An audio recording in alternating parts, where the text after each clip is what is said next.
Kamu saat ini sedang terjebak dalam dilema hidupmu. Mulutmu memang bungkam, diam tak bersuara, namun di kepalamu berisik, seperti ada dua koloni lebah sedang berantem. Fisikmu memang aman, tapi mentalmu sedang nyungsep. Jika bukan karena sayangnya Allah, mungkin kamu sudah sinting. Dalam senyum pahit menahan tangismu, kamu hanya bisa bilang, ya udahlah, mau gimana lagi. Dunia menuntutmu untuk berdamai dengan keadaan, sedangkan keadaan membunuhmu secara perlahan-lahan. Dalam lelahmu, hatimu berbisik, ya Allah, jangan hukum aku dengan kehilangan lagi, sebab sudah banyak yang hilang dalam hidupku.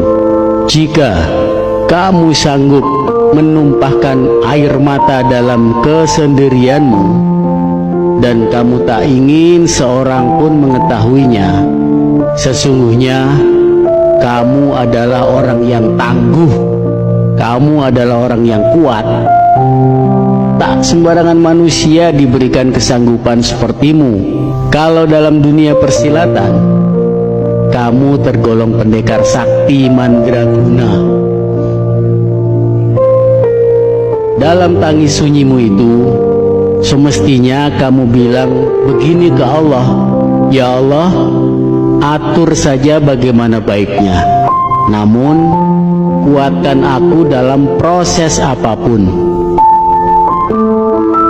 dan tanamkan keikhlasan dalam hatiku jika keinginanku tak sejalan dengan rencanamu.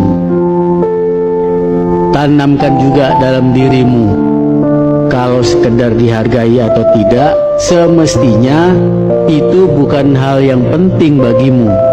Yang penting kamu sudah berusaha maksimal semampumu, sekuatmu, dan tujuanmu adalah lillahi ta'ala. Selebihnya kamu tak perlu peduli. Apapun komentar orang gak ngaruh, gak ngefek pada kehidupanmu.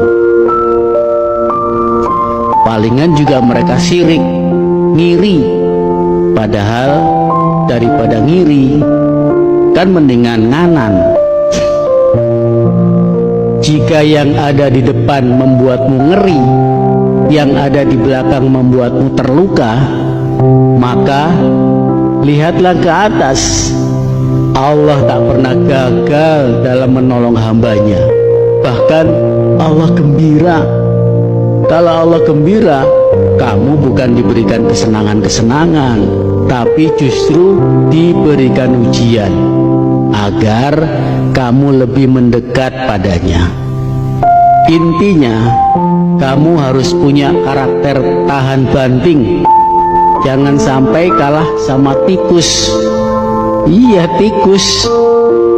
Tikus-tikus itu pernah diuji coba oleh Dr. Kurt Richter dari Harvard University.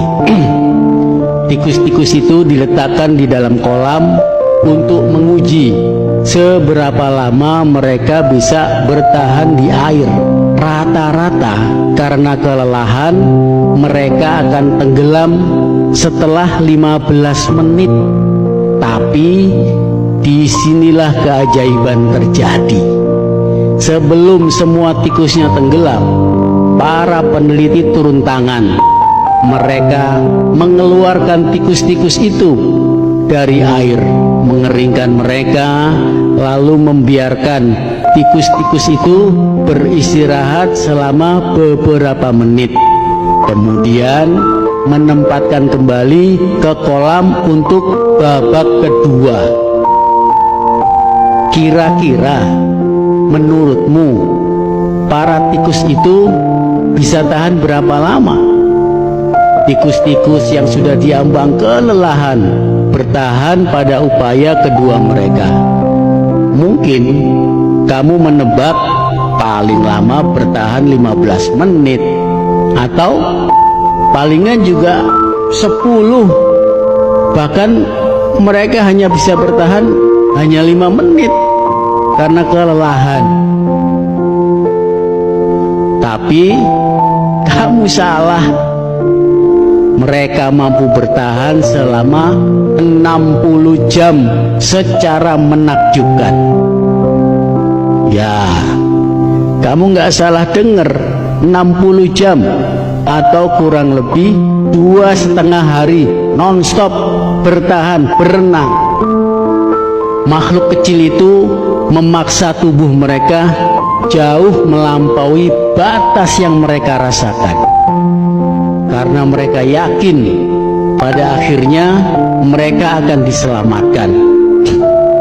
Mereka punya alasan untuk tetap terus berenang. Jika alasan yang kuat sanggup membuat tikus yang kelelahan untuk berenang selama 60 jam, apa alasan yang kuat bagi dirimu untuk berjuang? Kenapa kamu ada di dunia ini? Apa alasanmu? Ingatlah pada saat-saat terberat dalam hidupmu yang penuh derita dan air mata. Mungkin kamu sudah ingin menyerah, tenggelam dalam keputusasaan. Maka jika begitu, ingatlah kisah tikus yang menginspirasi itu. Yakinkan pada dirimu, pada mimpimu, dan kemampuanmu untuk mengatasi berbagai rintangan. Tak peduli seberapa lelahmu, tetaplah berjuang, jangan menyerah. Tekad dan keyakinan dirimu dapat membawamu pada kebaikan lebih jauh lagi, bahkan lebih jauh dari yang pernah kamu bayangkan.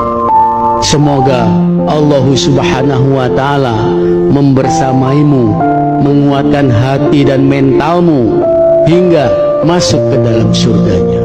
Wallahu a'lam bishawab. Assalamualaikum.